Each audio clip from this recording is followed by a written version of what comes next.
Welcome to Rishu education.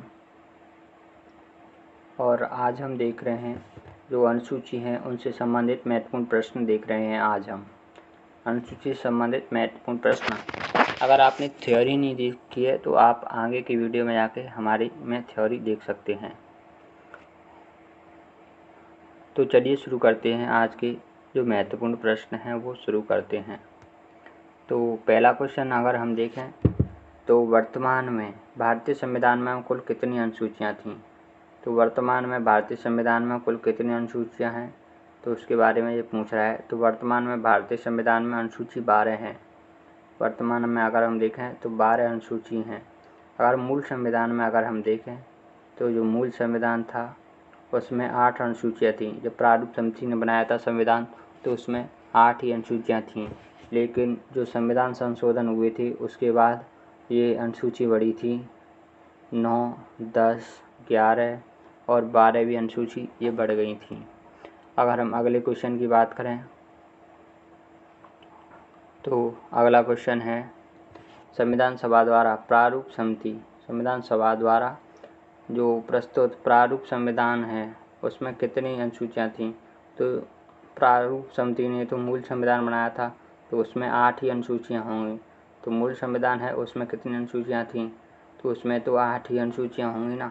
मूल संविधान था तो उसमें 8 ही अनुसूचियाँ थीं। अगर हम अगले क्वेश्चन की बात करें तो अगला क्वेश्चन है किस भारतीय संविधान संशोधन द्वारा भारतीय संविधान में अनुसूची 9 को जोड़ा गया था।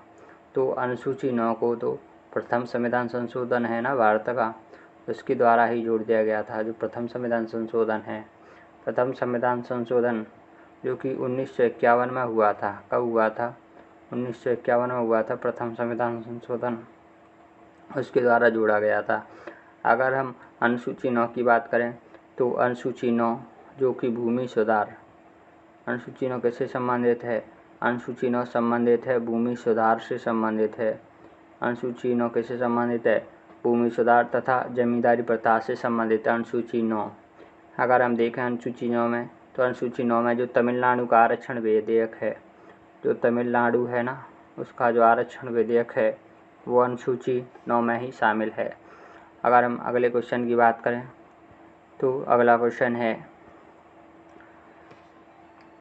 संविधान सभा की तृतीय अनुसूची का संबंध किससे है। जो संविधान सभा की तीसरी अनुसूची है उसका संबंध किससे है।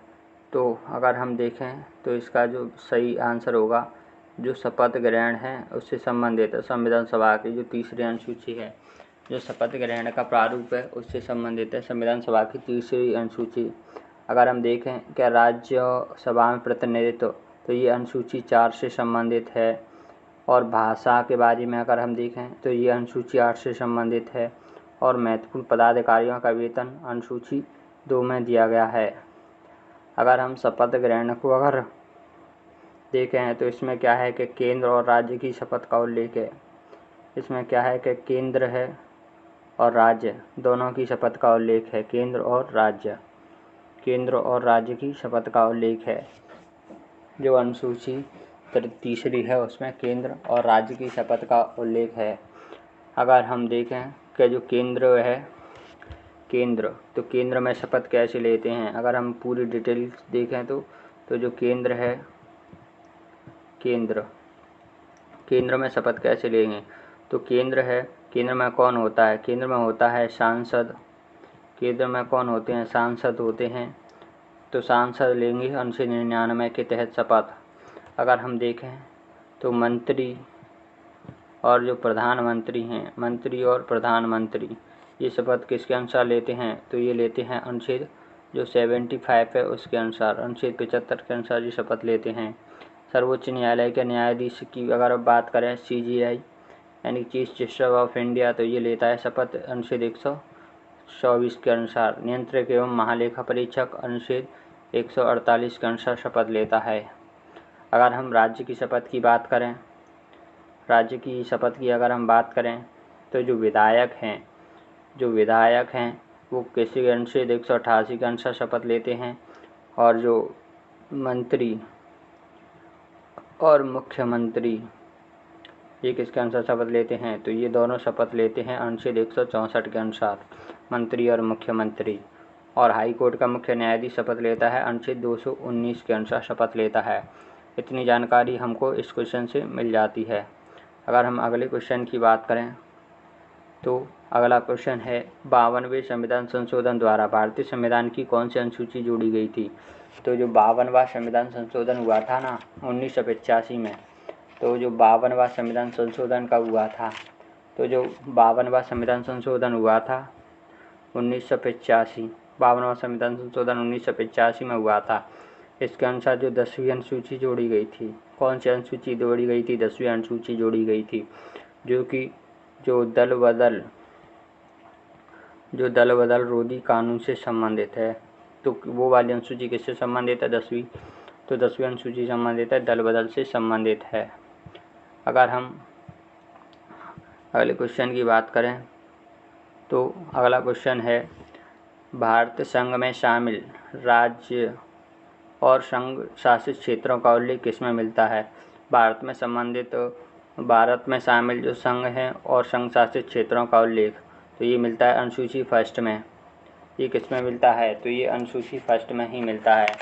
भारत में संबंधित जो संघ है और संघ शासित क्षेत्र हैं उससे संबंधित जो विवरण है वो किस में मिलता है? तो वो मिलता है अनुसूची फर्स्ट में। दूसरी अनुसूची में क्या मिलते हैं? वेतन मिलते हैं। दूसरी अनुसूची में क्या मिलते हैं? वेतन मिलते हैं। तीसरी अनुसूची में मिलता है शपथ प्रारूप, जो शपथ का प्रारूप है वो मिलता है। और चौथी अनुसूची में मिलता है राज्यसभा का आवंटन क्षेत्र है, जो राज्यसभा सीट हैं उनके बारे में जानकारी मिलती है। अगर हम अगले क्वेश्चन की बात करें तो अगला क्वेश्चन है राष्ट्रपति राज्यपालों के जो सर्वोच्च न्यायालय है, उच्च न्यायालय है, उनके न्यायाधीश, संसद, विधानसभा मंडल के अधिकारियों, भारत के नियंत्रक एवं महालेखा परीक्षक के वेतन भत्ते किसमें संबंधित हैं? तो द्वितीय अनुसूची है वो वेतन भत्ते से संबंधित है, मैंने अभी बताई थी। तो दूसरी अनुसूची है वो किससे संबंधित है? वो संबंधित है वेतन भत्तों से संबंधित है। अगर हम अगले क्वेश्चन की बात करें तो अगला क्वेश्चन है भारतीय संविधान की तृतीय अनुसूची किससे संबंधित है? तो भारतीय संविधान की तीसरी अनुसूची शपथ के प्रारूप से।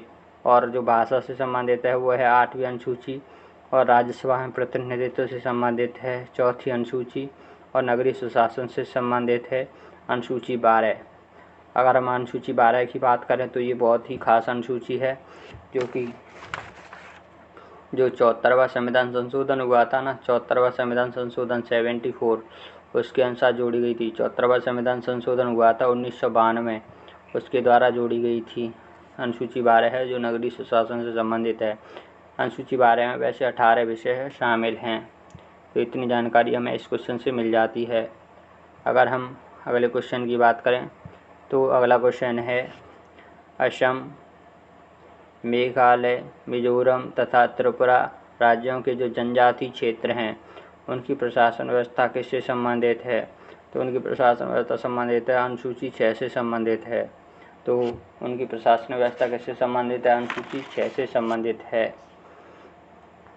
यहाँ की प्रशासन व्यवस्था किससे संबंधित है? अनुसूची 6 से संबंधित है।